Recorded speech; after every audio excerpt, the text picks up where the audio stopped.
welcome to my podcast. I know you guys are probably like, Latrell, what are you doing? You're doing a podcast now? Yes, girl, I am doing a podcast. And the reason I'm doing a podcast is because I really wanted to have another outlet. I know you guys are probably like, another one, but yes, girl, another one. Another outlet to really express myself and to be a little bit more unfiltered, but also be more like personable with you guys. So I have YouTube, obviously. If you don't know, I have a YouTube channel. It's called iloveyoutrell, and that is where I do my beauty content, my fashion content, my lifestyle content, and some vlogs in between. But I don't know. I just feel like, I don't know. Like, I know that there's people out there that support me, but I feel like there's also people out there that just are nosy.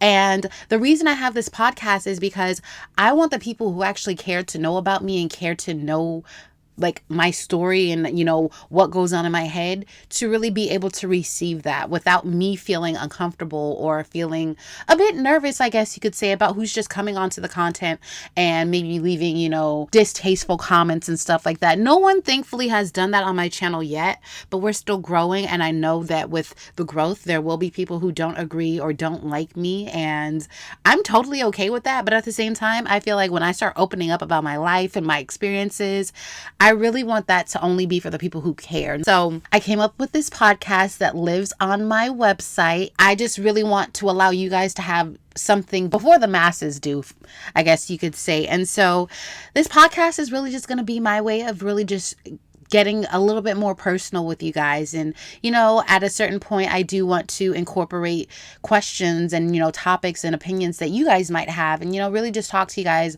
on a deeper level, so that way we can actually have real tea time, girl. But this first episode is really going to just be me sharing my life and where I come from, how I've gotten here. And all of these episodes will in fact tie into one another. They will kind of continue the story on as the season goes through. But I definitely wanted to just start off by sharing with you guys, who is Latrell. Latrell is me. I am Latrell. I am a content creator, a resourceful human, a daughter, a sister, a dog mom, a girlfriend. Everything that you can think of, I feel like I kind of encapsulate. I'm somebody who just loves to bring smile and joys to people in their lives. I feel like I'm just somebody who loves to entertain. I don't want to call myself a people pleaser, but I do like to please people. I do like to, give people the joy that I feel in life. And I know that sometimes, we don't always find the joy in life.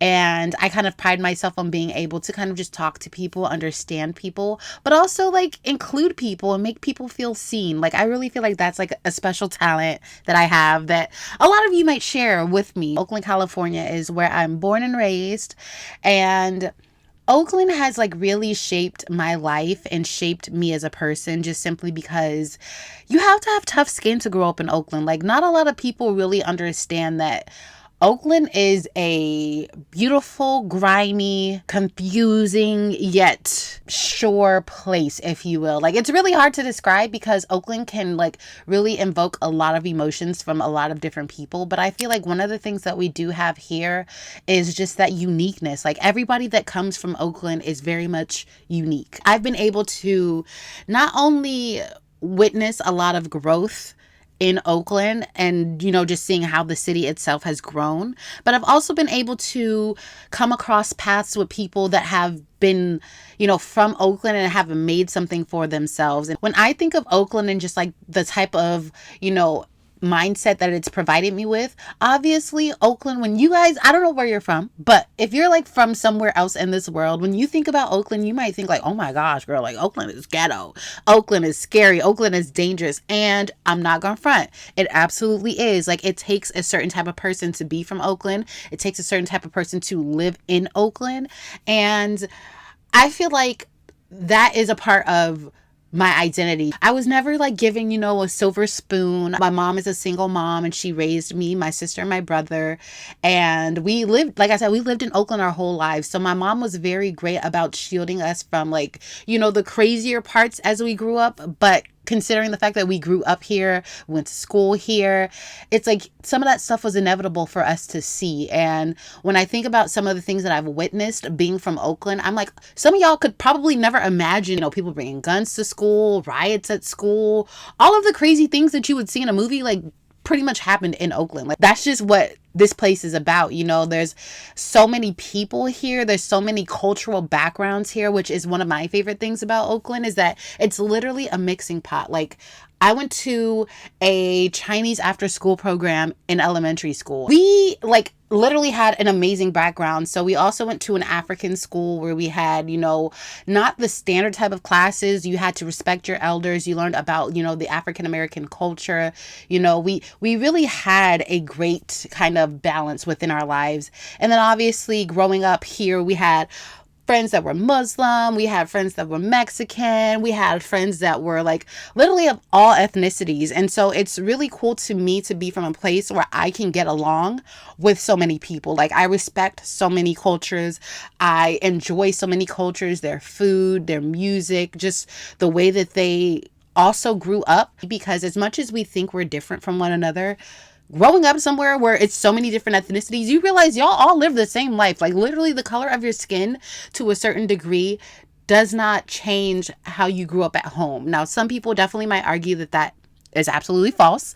And in some situations that might be, but for me, growing up in Oakland, I really felt like that was a blessing to be able to kind of live that type of life and to kind of receive people in such an early stage for who they are and for where they come from. I've never been one to kind of single people out. I've always been someone who loves to, learn about other cultures. In middle school, I was a part of the Latin dance team, and it was really funny because I think it was salsa specifically. But it was so funny because I'm a dancer, so any type of dance, I'm gonna do it. I'm gonna do the dance. And so it was just so funny because when I look back at videos that my mom would have of me, performing and stuff like that, I would be the only black girl in the class, obviously, but I'll be up there hitting the dance moves as if I was Latin myself. You couldn't tell me that I wasn't Shakira at one point in my life. My best friend had a quinceañera, and we did a freaking belly dance. And so it's just I've never shied away from, embracing and learning and performing, especially with other cultures. It's just always been something that's been in me. And I feel like the confidence that I have in myself today comes from being in Oakland and what Oakland has shaped me to be and how it's raised me to the point where, I'm not afraid to speak my mind. I'm not afraid to stand up for somebody.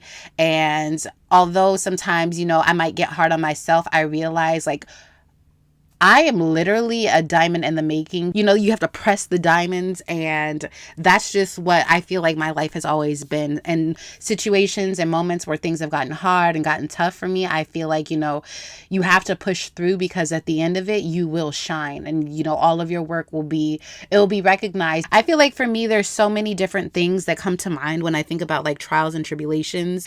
I would never consider myself the smartest person in a room. I would never consider myself that. But then the thing is that I also wouldn't say I'm the dumbest person, but I have absolutely no shame in asking somebody, what does that mean?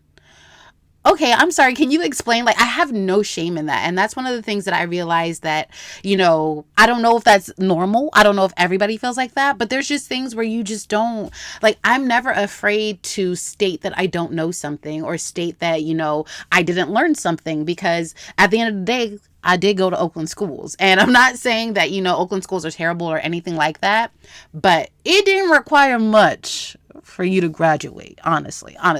But I was actually pretty smart, because I did receive a scholarship to go to college. And shout out to the Orally Brown Foundation. I'm really sad to say at this point in time, I don't know if they're still around. I pray that they are, because they were such a blessing in my life, and I hope they are still today changing the youth of Oakland's lives and helping them go to school and preparing them for life. But when I started, I don't know if it was my freshman year of high school, or it could have been, but I was actually a part of the Orally Brown Foundation, and literally every Saturday I had to go to Saturday school. We had to learn, we had to do prep for the SAT, the ACT, and I feel like that's where I got a lot of my smarts from outside of school, because I'm not gonna say I wasn't going to school to learn, but I was going to hang out with my friends. I was going to go cheerleading practice, go to dance class, and do that fun stuff. But I really just don't remember applying myself as much as I could have. I mean, obviously I did, and I got a scholarship. I was on the honor roll, I think maybe twice. But I don't know. I just don't recall applying myself. I don't know. But I definitely feel like, that experience showed me that I was special. And I'm not saying special like I'm better than anyone else. Like, I absolutely don't believe I'm better than anybody. I feel like we kind of all sell ourselves short by allowing other people's successes or other people's accomplishments to make us feel like we're not worthy. And so I don't think like that. And I don't think, even when I'm creating content, or when I'm growing my subscribers, or when I'm getting, certain jobs or anything like that, like, I never think that I'm better than anybody. And I don't think that I'm even saying that I want it more than anybody, but I don't know. I really don't know. That's the crazy part about it. Like, I don't know. I'm just blessed. Like, that's all I can say. It's all God. I could not have done any of this. I cannot be where I am today without God, because I know that there are people who, like I said, might be smarter than me. There's people who might be more qualified than me, but somehow I'm here, and I don't question it. But I just know that I'm just truly blessed. That's the only way that I can say I've gotten to be anywhere in life. But as I gotten older, I realized, there's something about me that people see.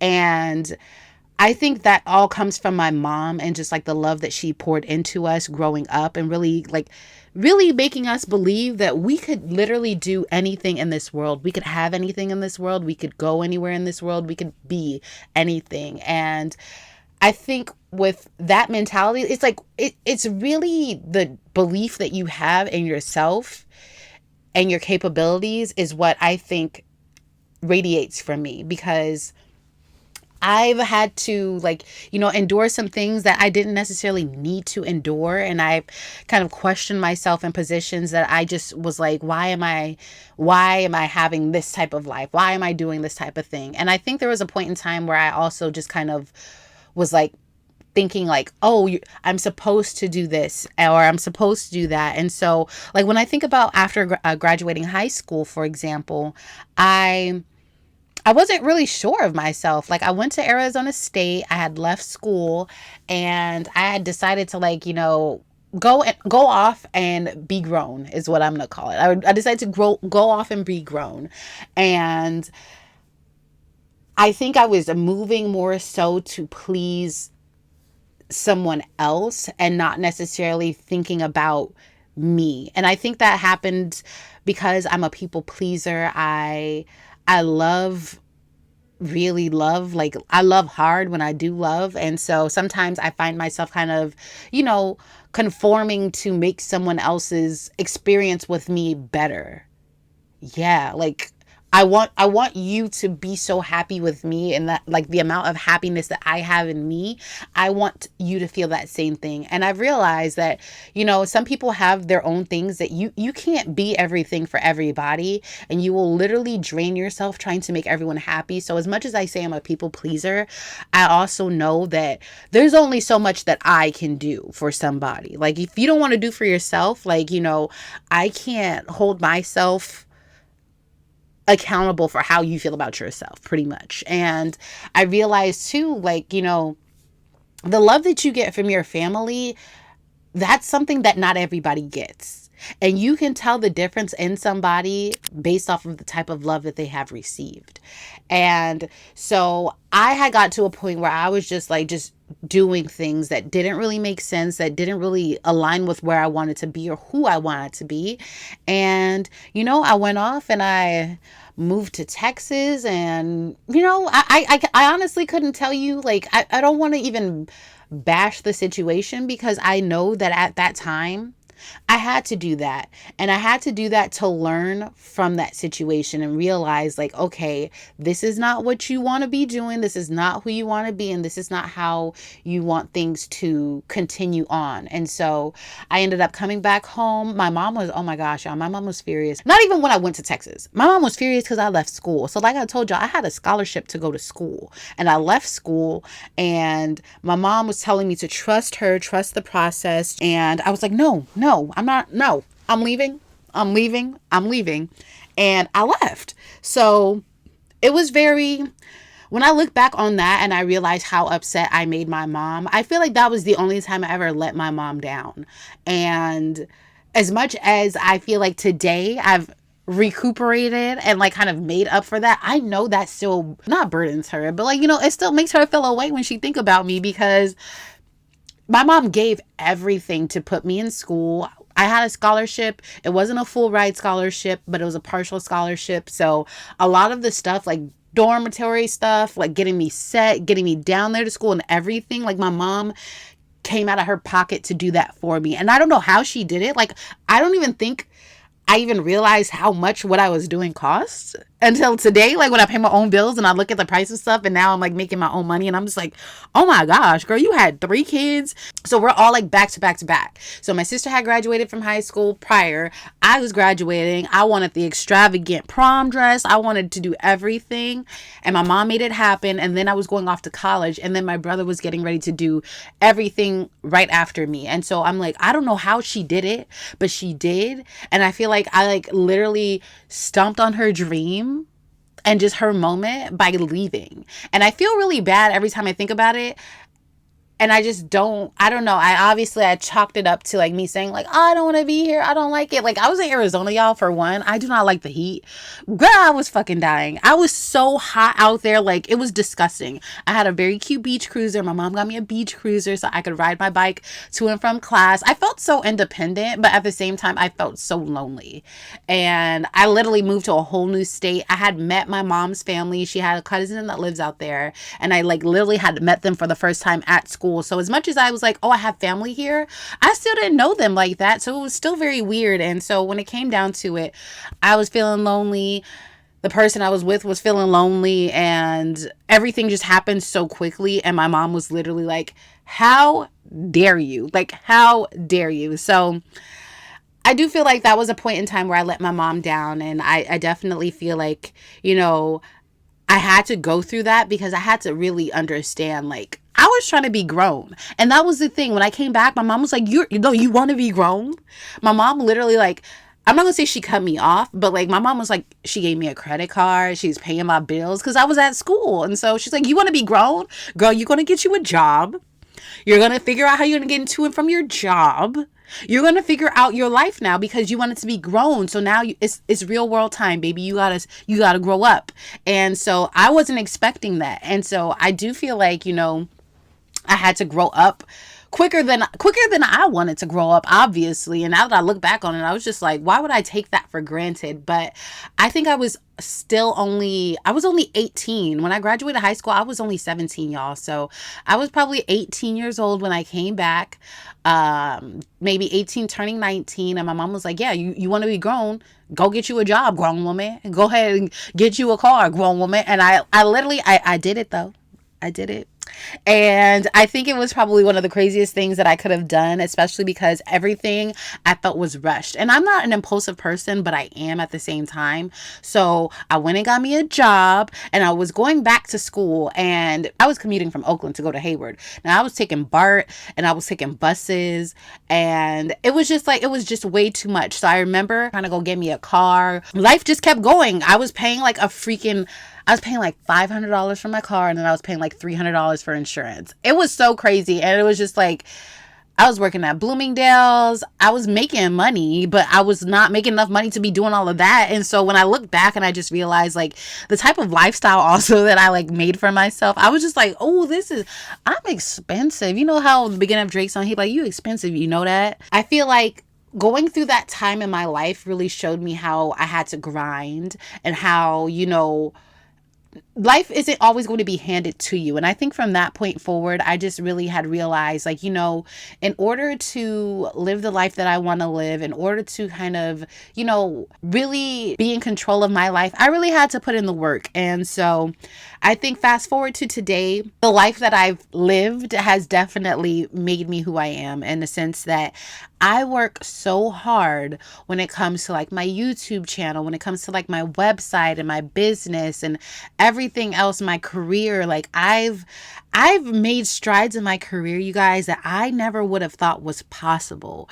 And considering the fact that, like I said, I I wasn't somebody that, thought they were the smartest person in the room. Again, I wasn't the dumbest person in the room, but I never thought I was the smartest person in the room.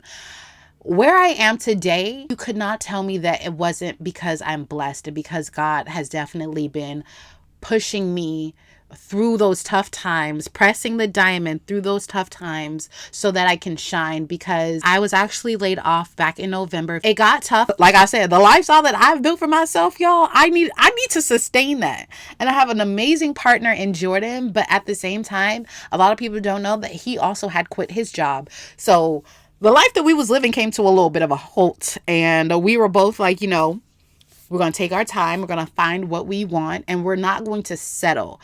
And I think that's the greatest thing about having somebody that is on that same kind of wavelength as you, is that they kind of help you remember who you are. Not saying that I ever forget who I am or anything like that, but there are times where I'm like, okay, am I being too ambitious? Am I trying to reach for too much and not being grateful for what I have currently? And it's like, no, you need somebody that's going to continue to push you and continue to make you believe in yourself, even in those points where you kind of start to think like, okay, you know what, who do I think I am? And that was the amazing thing about, that process, is that we actually both pushed each other. The one thing that I can say throughout all of the trials and tribulations and all the different situations that I've been through is that I always knew that things were going to get better. Things couldn't have gotten any worse than they were at like my first job or my next job or my last job before that.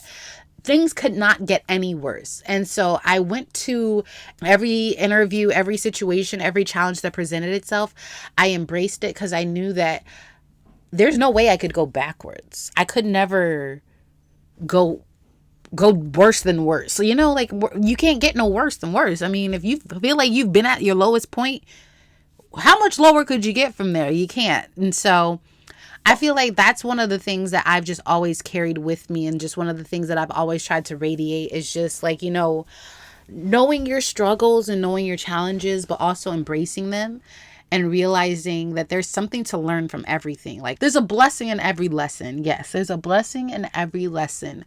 And the biggest part is acknowledging that and realizing that and growing from it. And, a lot of people don't take that time to reflect or even just kind of push their self outside of their current state. Like, you could be really mad, sad, frustrated, depressed, anxious, angry, hopeless right now, but you have to take yourself out of that. And you have to think like, I'm going to look back on this moment and I'm going to be like, wow, that should have broken me. That should have made me, question everything that I'm doing. It should have made me not go as hard. It should have made me, ball up and cry, but it didn't.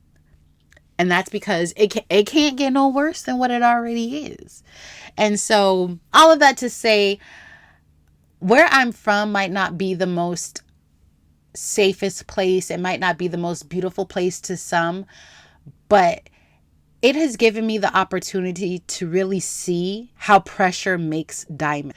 Everyone that's from Oakland and anywhere you're from, I want everybody to really understand that it's not where you're from, it's where you're going. But where you're from will absolutely help you get there. And it will definitely give you the mindset that you need to sustain the journey. Because let me tell y'all, the journey for where I've been has not been easy. It has not been light. And I've absolutely wanted to, just be like, what am I doing? I just give up. I've never really wanted to give up because I know that there's so much left for me. But when you were doing something for so long, or if you're giving something all of your efforts and you're really trying and you don't see the fruits of your labors immediately, Obviously, you're going to feel like, okay, is this worth it? Okay, do I need to keep doing this? But absolutely, as long as you believe in yourself, you definitely have to be your biggest fan and your biggest advocate to know what is for you, because we're all going through life. We're all living, the same 24 hours, and it's just what you do with it. So I hope this first episode has given you guys a little bit of more insight to who Latrell is, why you guys should continue to look out for the next episode of this podcast, and just maybe even a little more belief in yourself. Like, I don't want any of this to come off like I'm better than anybody or that anyone is beneath me. I absolutely never want that to be the case, because again, I don't think I am any different than anybody around me. I do think we move differently, but I don't think I'm better than anybody. And I hope that this didn't come off as that. I hope this inspired you to really believe in yourself. So I leave you guys with that. I hope you guys come back next week to listen to episode 2.